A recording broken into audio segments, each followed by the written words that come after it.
Naning masih belum bisa memejamkan mata, meski malam sudah sangat larut. Ingatannya terus saja mengarah pada apa yang baru saja dilihatnya sore tadi, di mana ia menyaksikan kakeknya, Rukmono, Skibidi Papap dengan ibunya, Mayang, menantunya sendiri. Peristiwa itu terjadi saat Naning merasa ingin buang hajat. Ia buru-buru menuju ke kamar mandi yang tempatnya bersebelahan dengan sumur. Namun belum juga ia sampai, pemandangan yang sangat mengagetkannya terpampang di sumur itu. Kakek dan ibunya tampak sangat bersemangat memberi dan menerima. Hal yang sesungguhnya tak boleh terjadi itu. Naning bahkan melihat dengan jelas bagaimana perahu hormat kakeknya melaju berulang kali pada pelabuhan ibunya itu. Bukannya lari, Naning justru mengambil tempat sembunyi sambil terus memperhatikan mereka. Lirih didengarnya suara-suara dari aksi heroik kedua orang itu. Sesekali ibunya merengek saat kakeknya melaju pelan. Tangan kakeknya yang berkulit sawo matang itu juga mengambil 2 anugerah yang nampak bulat di sana. Bahkan Naning juga melihat kakeknya sesekali seperti orang kelaparan. Sampai akhirnya aksi heroik tersebut usai. "Sudah dulu ya, nanti malam kalau Saleh ronda, kamu tunggu aba-aba dari bapak ya," kata Rukmono sambil mengambil kembali kabinetnya. "Iya pak, tapi jangan cuma sekali. Paling tidak ya 2-3 kali gitu biar afdol pak." "Beres, kalau waktunya cukup semalaman pun oke." Naning memperhatikan kakeknya beranjak pulang. Sementara ibunya menuju kamar mandi, dan tak lama terdengar suara air. Gadis itu terduduk bersandar di pintu dapur, sambil menenangkan dirinya. Seumur dirinya yang menginjak kelas 3 SMA, baru kali itu mendapati langsung panorama seperti itu. Apalagi itu adalah ibu dan kakeknya. Apa bapaknya tahu hal itu? Atau mereka memang sembunyi-sembunyi? Naning tergeragap saat mendengar langkah ibunya yang hendak masuk rumah.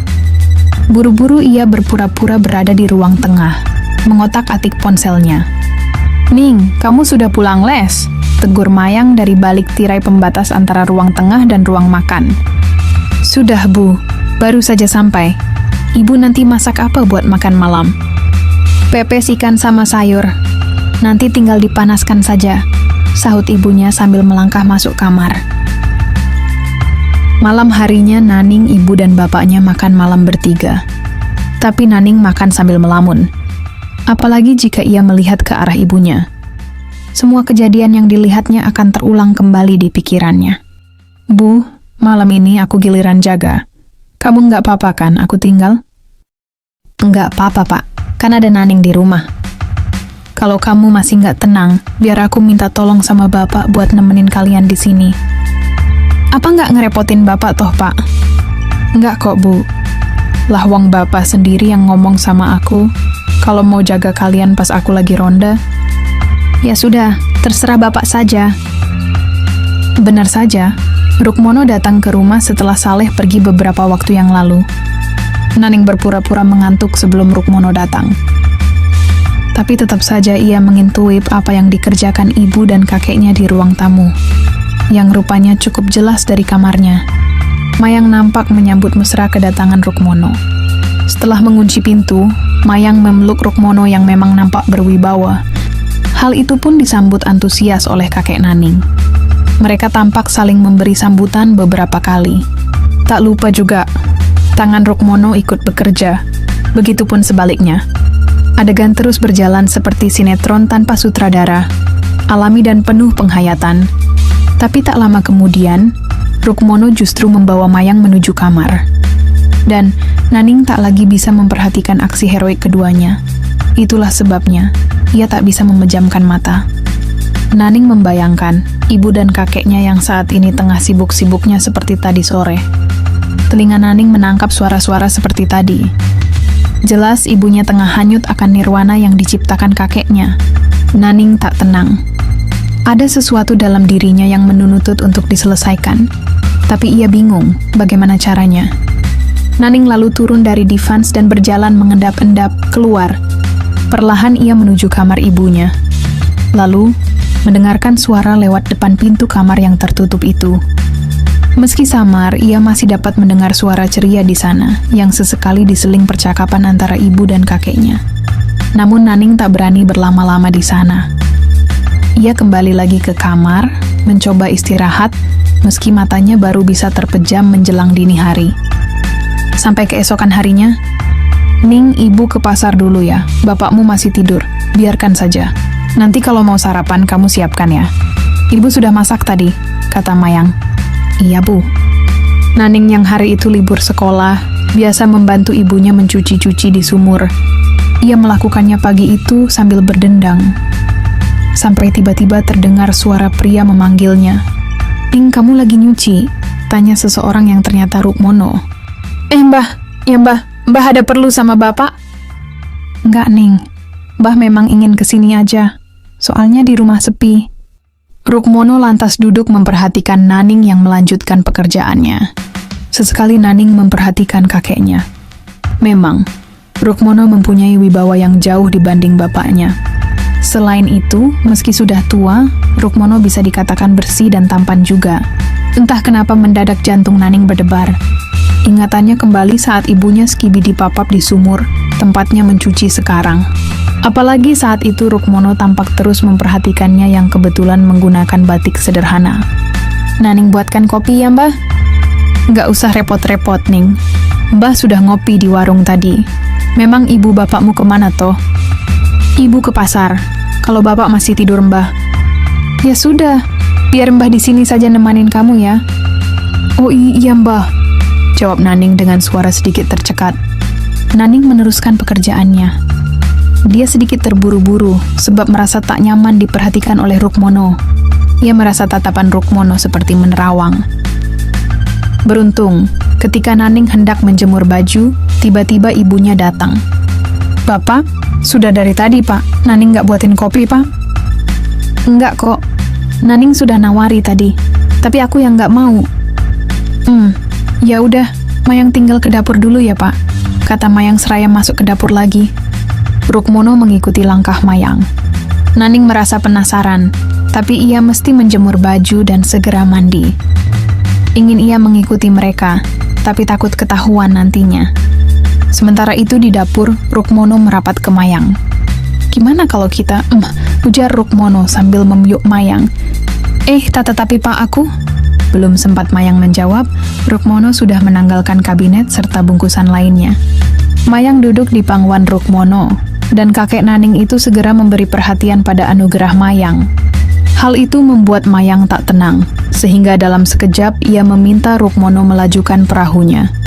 Namun, di saat bersamaan, Naning berjalan menuju dapur. Dia perhatikan lagi panorama alam seperti waktu yang lalu. Tapi rupanya tanpa disadari, Rukmono menangkap penampakan Naning dari kejauhan. Ia tersenyum membuat Naning gugup seketika. Rukmono benar-benar tak merasa takut saat diketahui oleh cucunya. Malah Rukmono berkata pada Mayang, "Tuh si Naning, kayaknya dia mau belajar juga." Mayang yang tengah hanyut akan nirwana sedikit tak acuh. Akhirnya Rukmono sendiri yang melambai-lambai pada Naning. Ning, ngapain di situ? Sini." Gadis itu gelagapan, tapi dengan ragu melangkah ke arah ibu dan kakeknya. Naning gemetar dan panas dingin, tapi di sisi lain itulah saat yang ia inginkan. "Kamu simak dulu sekalian belajar ya," ujar Rukmono. "Nanti dulu, Pak, biar aku ceritakan semuanya pada Naning. Setelah dia paham, baru Bapak ngajarin dia." "Oh gitu ya, iya aku ngerti. Tapi, Mbak mau tanya sama kamu, Ning. Apa kamu antusias kalau nanti Mbak ajari?" Naning ragu memberikan jawaban, tapi ia juga penasaran. Akhirnya, ia hanya mengangguk, sementara Rukmono dan Mayang justru tertawa senang melihatnya. "Ya udah, sekarang Bapak pulang dulu, biar aku bicara sama Naning. Mumpung Mas Saleh masih tidur," ujar Mayang. Ya, tapi nanti sore aku kemari lagi." Setelah Rukmono pergi, Mayang lantas mengajak Naning ke kamar anaknya itu. Naning pun duduk di samping ibunya. "Berapa kali kamu tahu kayak tadi, Ning?" Aku ngomong aja, Ning. Ibu nggak marah kok." Dudu 2 kali, Bok." Sejenak, Mayang diam, sementara Naning menunggu ibunya berbicara lagi. "Begini, Ning. Dulu sebelum ibu menikah sama bapakmu, kamu sudah lahir lebih dulu. Ya, jadi Saleh itu adalah bapak tirimu. Dan Saleh sendiri adalah anak tiri kakek Rukmono. Kakek Rukmono itu manjul, dan Saleh adalah anak yang dibawa mendiang istri kakekmu, Nek Lasmi, dari pernikahan sebelumnya. Jadi siapa bapakku, Bu? Dia orang Kota Ning. Dia membohongi ibu. Dia mengingkari janjinya untuk menikahi ibu. Waktu itu, ibu masih polos. Belum tahu apa-apa, jadi nurut aja meskipun Skibi dipapap. Tapi setelah itu ayahmu malah pergi nggak ada kabar lagi.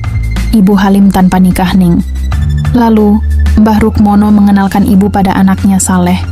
Tapi Saleh impotuen. Mbahmu tahu hal itu, makanya dia menikahkan kami untuk menutupi kekurangan masing-masing.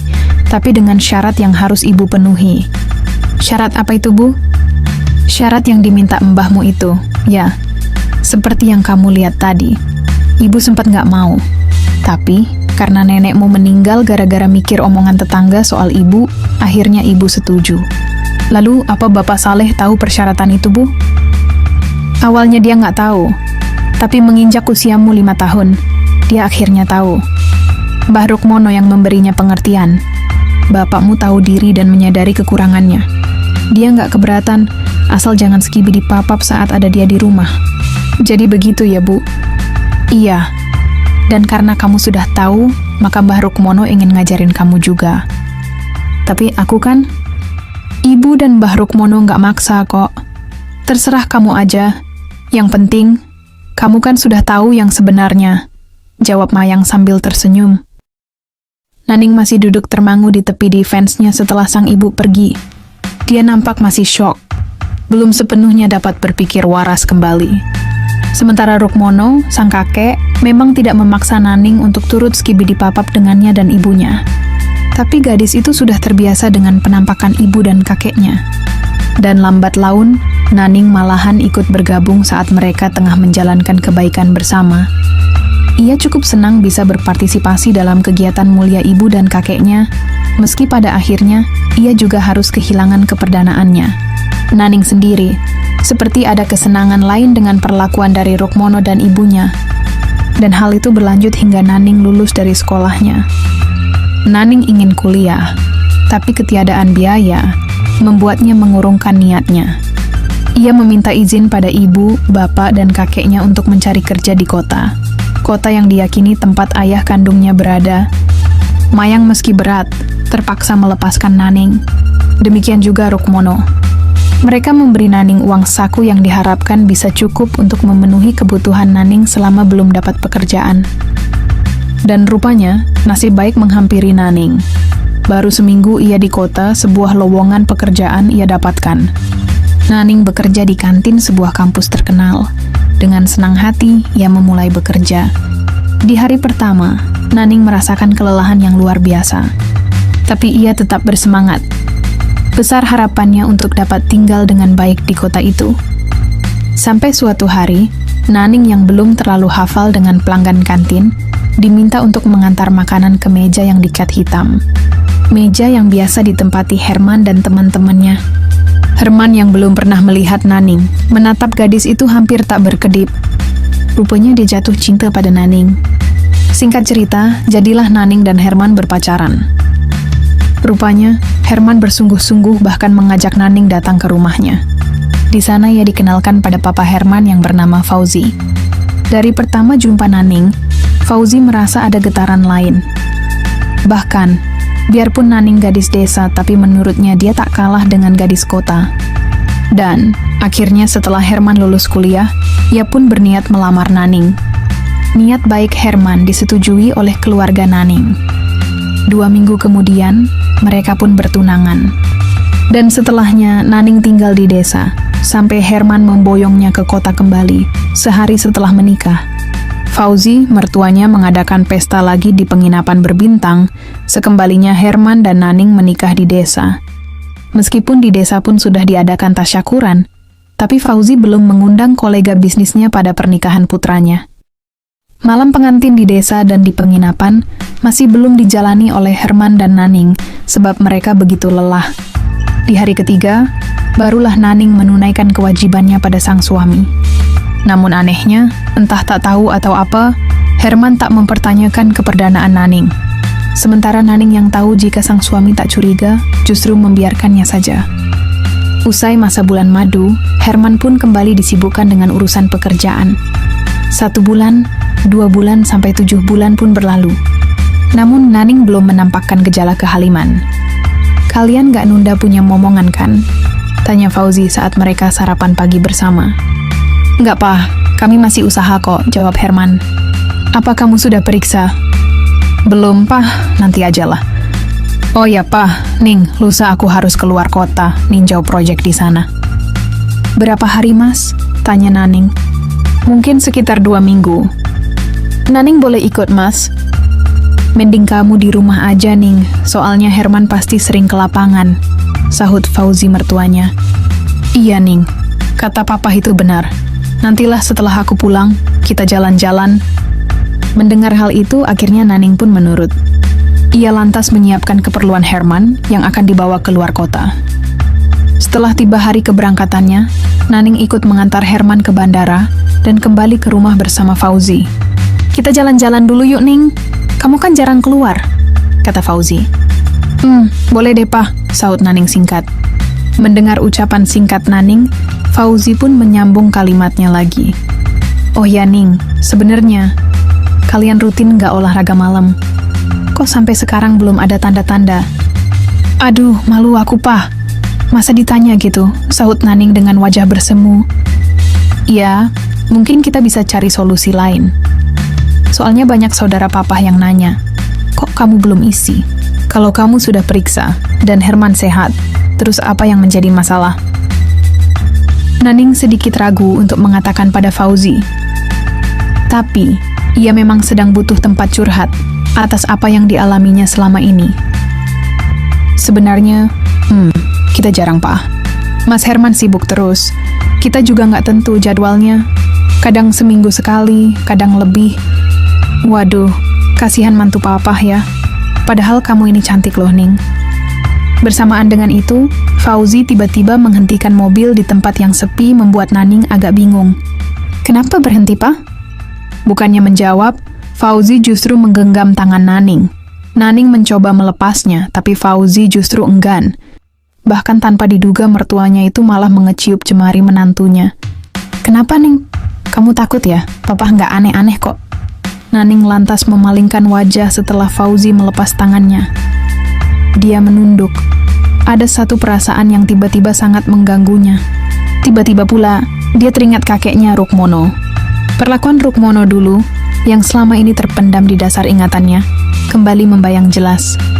Naning membandingkan perlakuan Rukmono dengan mertuanya. Hampir mirip, meski berbeda orang.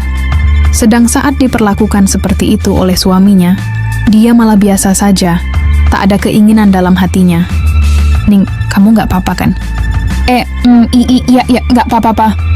"Tapi kamu perlu tahu, Ning, sejak pertama Herman mengenalkan kamu, Papa sudah naksir." Naning kembali terdiam. Entah kenapa ia justru tersenyum samar.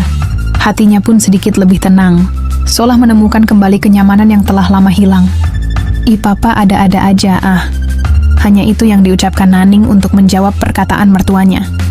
Mendengar hal itu, Fauzi meraih kembali tangannya. Dan kali itu, Naning tidak lagi mencoba menariknya. Dia tersenyum malu.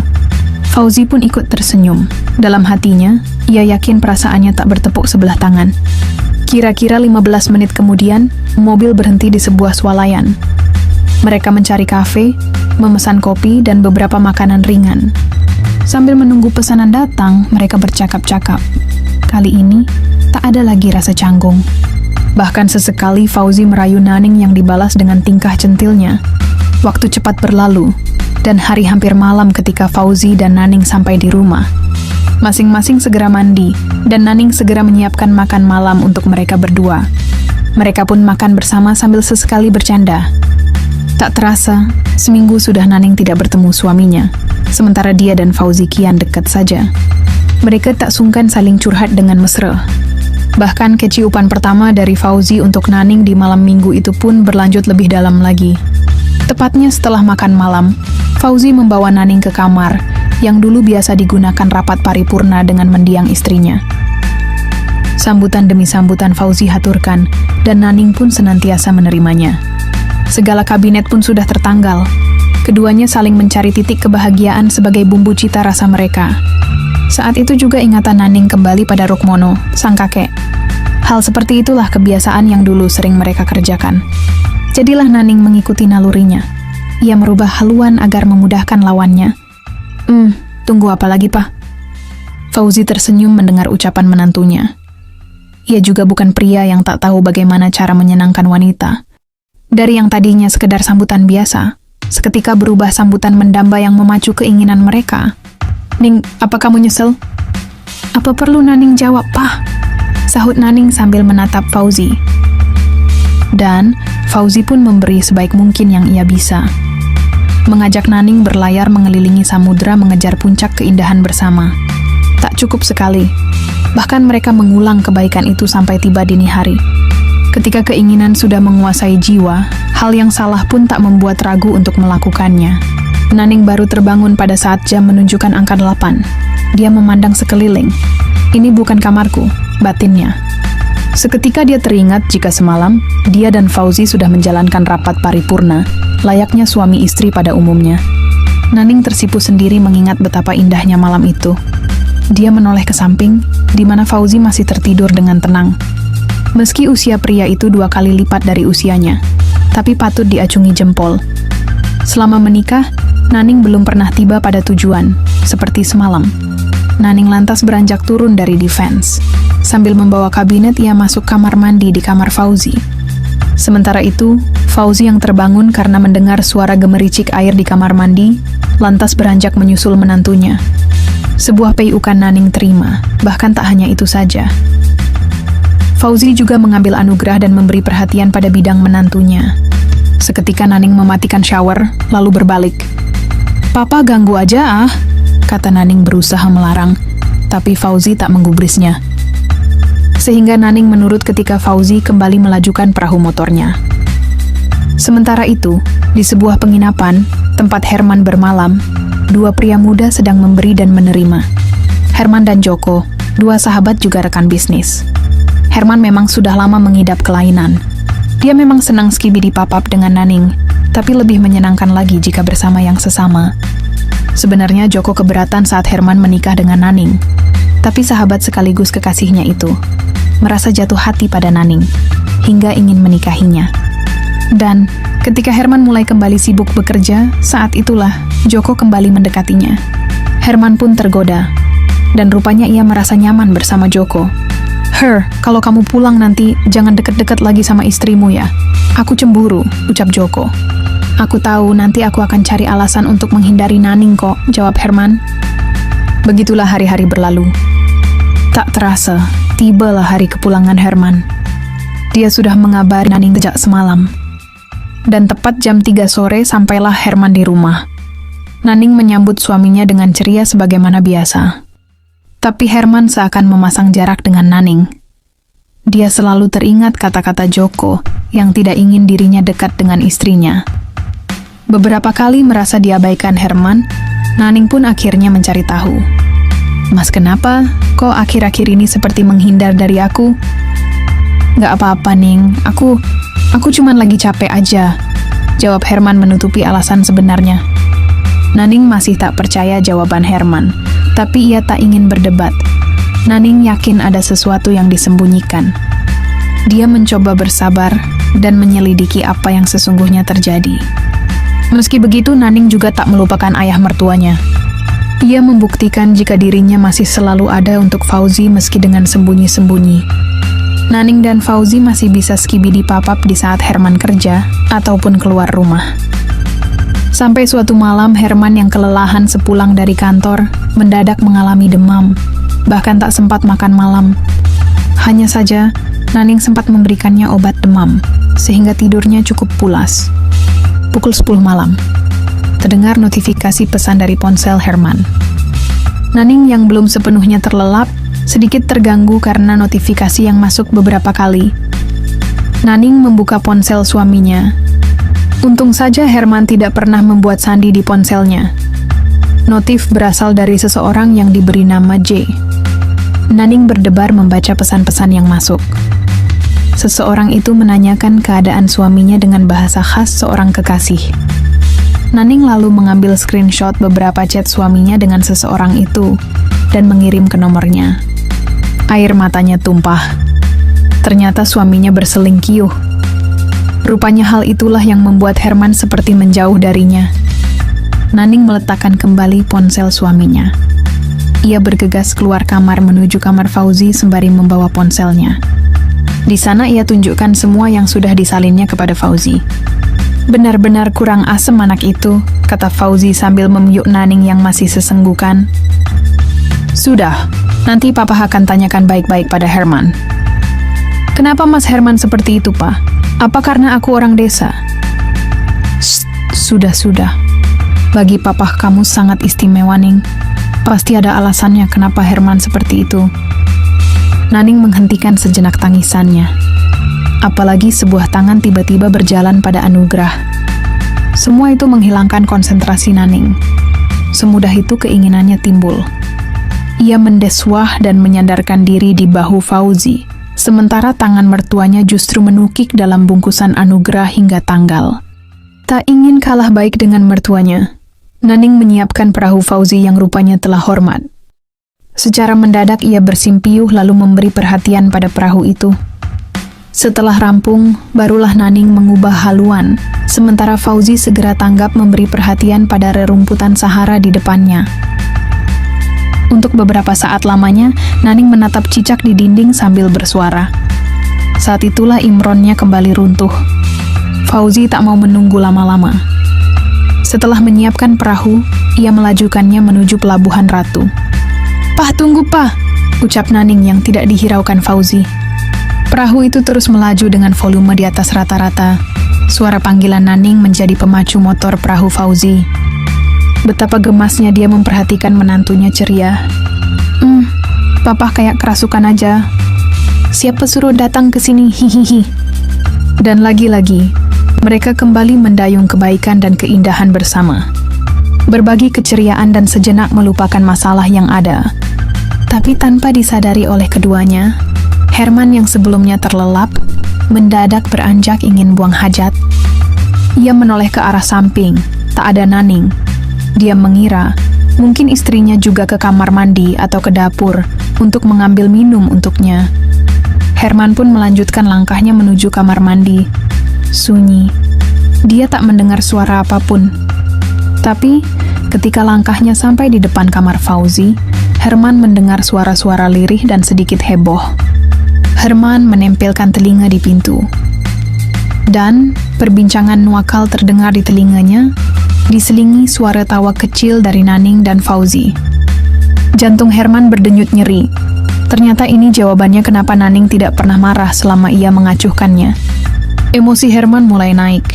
Dia mungkin masih bisa terima jika Naning ada apa-apa dengan pria lain di luar sana. Tapi jika dengan papanya, Herman tidak terima. Karena itu sama dengan mengkhianati almarhum mamanya. Memang, Herman sejak kecil selalu dekat dengan mamanya. Dan itu menjadikan Fauzi sosok yang diidolakannya sejak mamanya meninggal karena tidak berniat menikah lagi. Tapi apa yang terjadi sekarang? Herman mengumpulkan keberanian sebelum akhirnya mendobrak pintu. Kedua orang yang ada di kamar seketika panik. Naning dan Fauzi kalang kabut memilah-milih kabinet mereka. Dan saat pintu terbuka setelah Herman mendobrak ketiga kalinya, Naning dan Fauzi kaget bukan kepalang mendapati Herman mengetahui kebaikan mereka. Kau pengkhianat, ujar Herman sambil menunjuk Naning dan Fauzi bergantian. Siapa yang pengkhianat, Mas? Mas selama ini menjauh karena ada orang lain kan? Gak usah ngaco kalau ngomong. Dan jangan asal nuduh kalau nggak ada bukti, tukas Herman. Bukti? Kamu mau bukti? Oke. Gegas Naning turun dari divans dan berjalan terhuyung untuk mengambil ponselnya. Ini buktinya, Mas. Siapa dia, ha? Siapa? Siapa yang Mas sebut J itu? Istri muda? Atau apa? Pias wajah Herman melihat apa yang ada di ponsel Naning. Screenshot percakapannya dengan Joko ternyata sudah diketahui istrinya. Herman tak mampu berpikir lagi untuk alasannya berkelit. Jawab, Mas. Jangan diam saja. Kalau ternyata semua ini karena aku wanita desa yang gak sejajar dengan Mas, bukankah itu sudah nyata dari awal? Aku pun dulu sudah sering kali mengingatkan, sungguh-sungguhkah Mas menjadikanku teman hidup? Enggak, Ning. Bukan karena kamu wanita desa. Sebenarnya kamu sudah cukup baik, hanya saja karena... Karena apa, Mas? Karena dia lebih kaya? Atau lebih cantik? Ning, dia itu laki-laki. Dan aku nyaman dia Joko, Ning. Aku jatuh cinta sama dia. Naning tak bisa berkata-kata setelah mendengar apa yang sudah dikatakan Herman. Mata indahnya membelalak. Naning menggelengkan kepala berkali-kali, seolah apa yang didengarnya itu bukan sebuah kenyataan. Naning terduduk luruh. Dia menyadari kekurangannya, tapi sungguh dia tidak menyangka jika rivalnya bukanlah wanita. Naning tidak tahu bagaimana mau memperjuangkan pernikahannya, terutama setelah Herman mengetahui keakrabannya dengan mertuanya. Lalu bagaimana dengan pernikahan kita, Mas? Aku terserah kamu saja, Ning. Yang pasti aku nggak bisa lagi memberi nafkah batin. Aku hanya bisa memberimu materi. Akhirnya setelah peristiwa malam itu, Naning dan Herman pun memutuskan untuk berpisah. Herman tetap berlanjut dengan pilihannya.